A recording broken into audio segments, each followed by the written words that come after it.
Hey guys, Dan here with Sterling Self-Defense. Gonna do a video today. I haven't done one of these in a while. T8.1 video. Nice. Good old tried and true T8.1. The original design that started this whole system. Great guns. Guys don't like them, they're a little big, but you can still carry. This one's got a suppressor on it, so it's a little big. But I put the power plug on this one. Crazy power. So we're going to load it up, see what kind of numbers we get. And before that, I got, once again, the elephant in the room we got to talk about. I thought I was done talking about Nurse Spencer, freaking idiot. But he came out with a video talking a whole load of shit about me, of course. Or pretend he didn't know my name. It's like, oh, some guy, Sterling, Sturl, I don't know his name. People just send me links.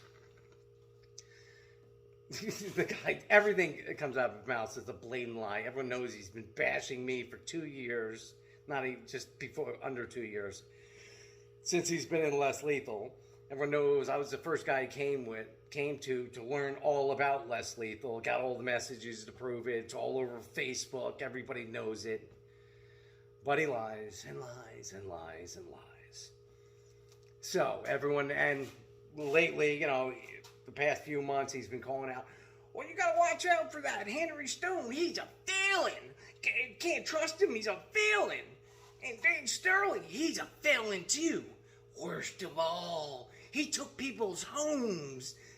When they had a storm, he went to say they fixed their house, took the money, ran away, and the people were homeless. Little children were homeless. Crazy lies. But anyway, he always called people out for being felons. Don't deal with them, they're felons.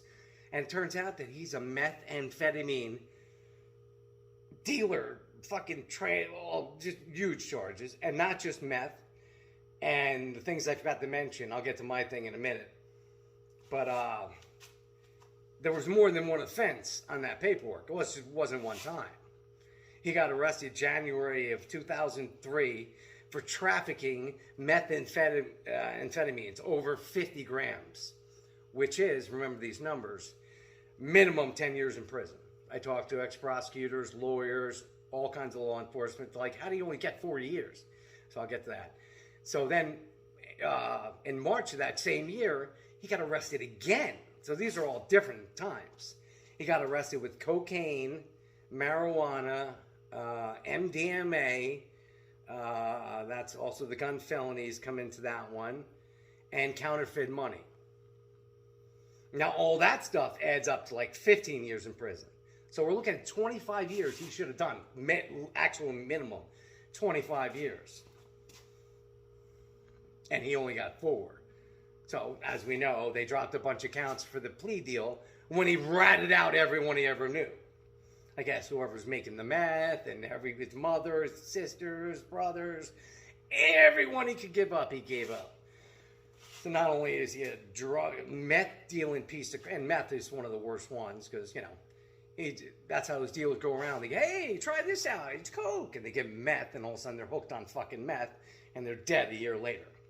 So how many people have you actually killed, Spencer? How many people are dead because of your fucking meth?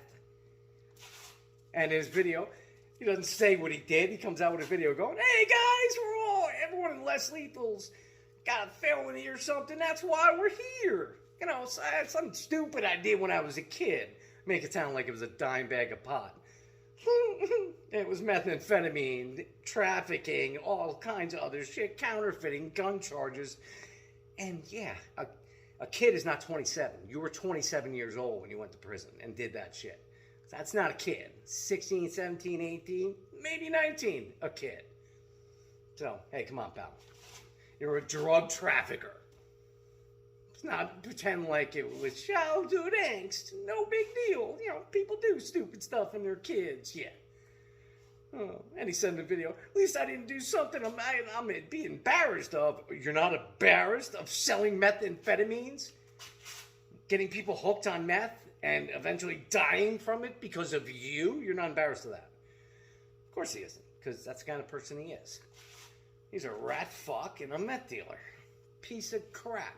Oh, we know this because he's been robbing people for the past 2 years and less lethal. Hey, I got a DKS. I painted it. It's $4,000. Here you go. DK special. I'm giving you a good deal. Only cost me $500. Criminal piece of garbage. That's all he is. All right, but anyway, he's been talking shit about me. He talks about everyone else's felonies. Don't trust them. They got felonies. But the story he's telling about me is total bullshit. Back 2013, whenever one was when Sandy hit, I was retired. One of my old customers from New Jersey called me. Like, oh, Sandy hit, fucked up my house. I got a bunch of estimates, but no contractor will start the job without the money. They need at least $40,000 down. I'm like, well, that's the way it works. We don't start jobs without money down. Too much money to put out. Like, your insurance company will give you the money. We're fighting back and forth about numbers and all that. I really need someone that's going to help me out and put out the money. And I trust you. And you got a great name in New Jersey. And everybody knows you. So, like an idiot, I feel bad.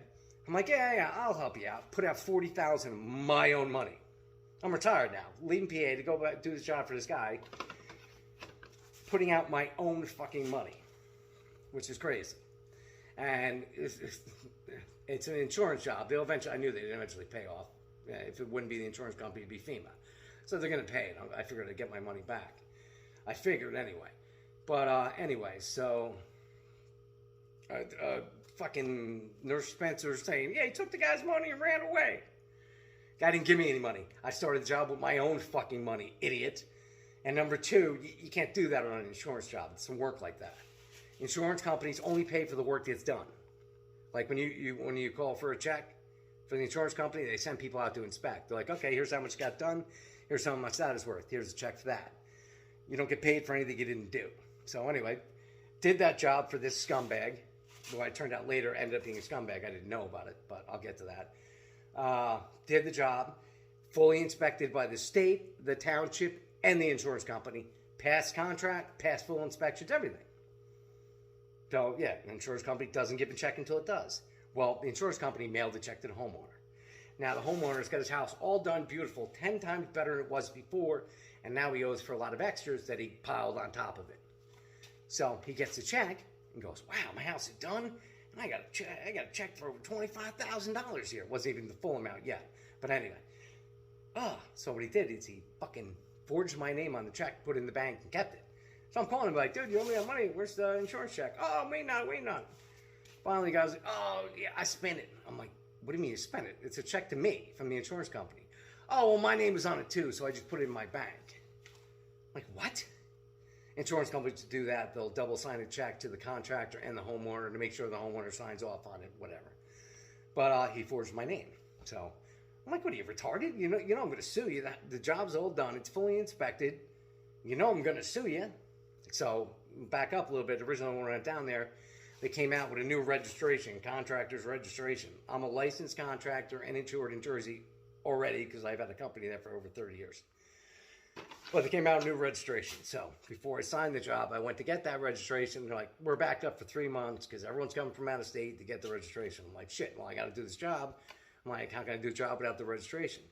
So like, oh, just have one of your other contractor friends that has a registration go on the job with you. I'm like, cool, no problem. I got one of those guys. I've been in business for 1,000,000 years. Boom, put his number on it, no problem. But I made the mistake. I didn't put his name on the contract. So I got a charge for failure to register for this registration. That's all it was. It was a $125 ticket. They make it a felony just in case it falls under the grounds of you're like robbing the people, so they can put fraud into it and make it, bad, so they can put someone in prison if a contractor screws a person over for money. But I didn't do that. I just didn't register, and the guy just brought that up because he was trying to get out of paying me. He didn't have the money. He spent it. Guy's like, oh, I had a really bad year. I got 2 DWIs. Both my daughters are in prison for selling heroin. I'm like, what the fuck? I'm like, how the fuck do I get in business with these people? I helped this guy, and I find out all this shit later. I'm like, oh, my God. Who gets 2 DWIs in 1 year? I didn't think that's possible. Then I come to find out the guy's got like 5 DWIs. And when the guys were on the job, he was drunk all day. It was a nightmare. Whatever. Long story short, I ended up losing like fucking 40 grand on the deal. Because by the time I couldn't go after him to sue him for the money that he already spent anyway until the court thing was done with the stupid registration thing. And he didn't show up to court a bunch of times, so it dragged out over 2 years, and you only have 2 years to sue. So the guy ended up screwing me, piece of crap. I'm out 40 grand. Whatever. Not a big deal. No big deal to me. But anyway, that's my big felony. Failure to get a registration. $125 fine. This is all public knowledge. You can look it up. If there was any kind of fraud or theft, I would have been charged with fraud or theft. I have no fraud or theft charges. There's a scumbag guy that fucked me, and I got a fucking $125 ticket for it. That's it, Spencer. That makes me a terrible guy. And he's lying, saying that I took people's houses. Or some crazy nonsense. It's different every time he tells a story. But anyway, that's Spencer. He's a meth trafficker, cocaine trafficker, MDMA, all that. He's a real criminal piece of shit. Spent 4 years in prison. Only 4 when he should have done 25 years in prison. But he ratted out everybody he ever knew to get a sweetheart deal in the federal penitentiary. Only 4 years when he should have got 25. So now all his cohorts who are still in prison because of him. But I imagine, that was like 19 years ago. They'll be getting out soon. And they'll be coming for you, Spencer. But anyway, enough of that stupid shit. So, all right, here we go. I'm calling this one the Hitman. It's got the power plug in there. 8-inch SSD, steel T8.1 barrel. M50 Mach suppressor. Mach, it doesn't add any power, but it looks cool. But let's see what kind of power we get. All right. Oh, I gotta find my glasses. Hold on, they fall down here.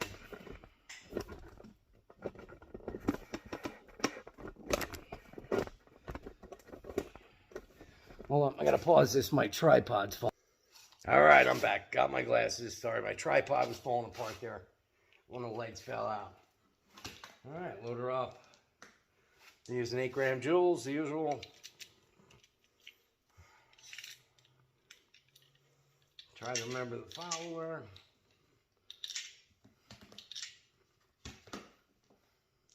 Yeah, a little dirty, but it is what it is.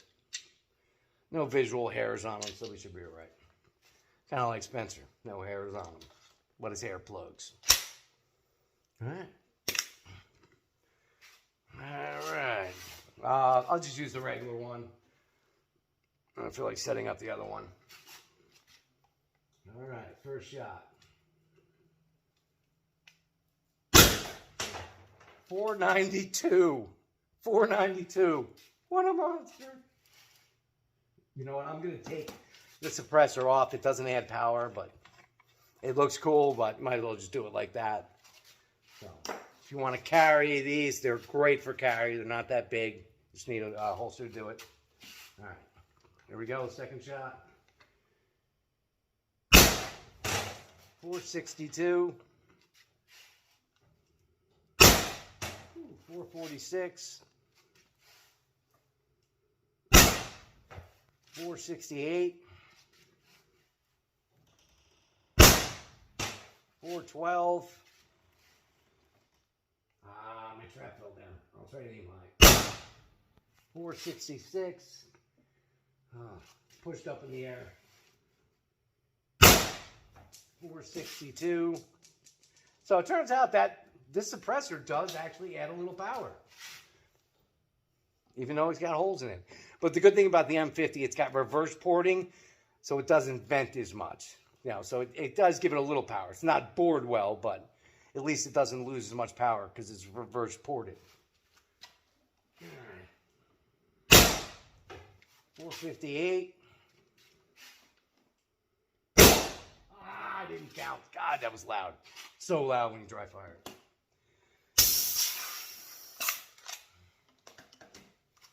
But yeah, easy carry. I have a, where is my holster? I got a holster around somewhere. That a custom leather-made holster. It holds these really good. But these t8.1 guys are great. You don't have to go with an 8-inch barrel. You can go with a 7. Fits just in here. Makes it a little shorter. But it's a good size for a carry. I like it. I've carried this one in my holster many times. Got a couple, got like 25 of them actually. I like these. These t8.1. These are the original that started everything. It was the t8.1. Well, the T8 original, then T9, and then T8.1, then T9.1, and the FSC sprung from all of those. And the VKS originally sprung from this design. The VKS is just the original T4. Got those up on the wall. And T4 turned into T4.1. T4.1 turned into the VKS. And they all have that basically the same system in it. VKS a little different in the bolt systems, the way it airs and airs through, but they're all the same regulators and all the same bolts.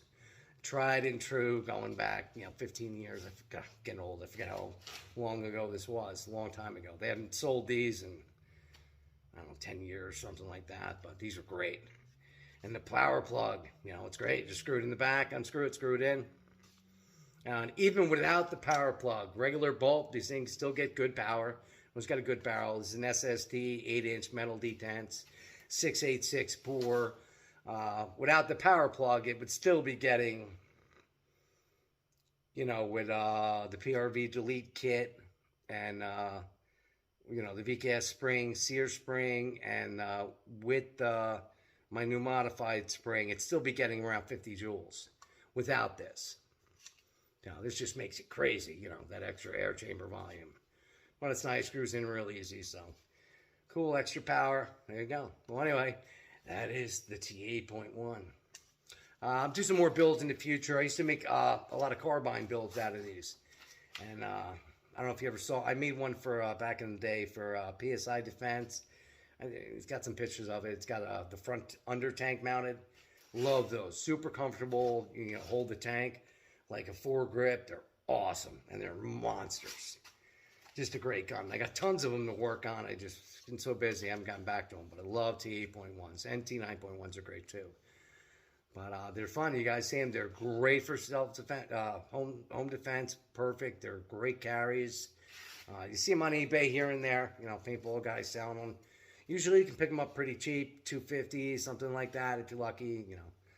And back when I was buying them all, like 2019. That's when they were, you were paying $450, $550, $650 for an unmodified T8.1. I can't, even imagine how many I bought it at that much money, and then had to throw a ton of work in them. But they're great, I love them, so they're worth it to me. And I bought way too many of them, like an idiot. I don't know how many T8.1s you actually freaking need, but apparently I needed like 25. But how it goes, you got an eBay, another one, gotta have it, and you get bitten. Yeah, it happens. All right, guys, well, that's it for this one. I will see you on the next one. Stay safe.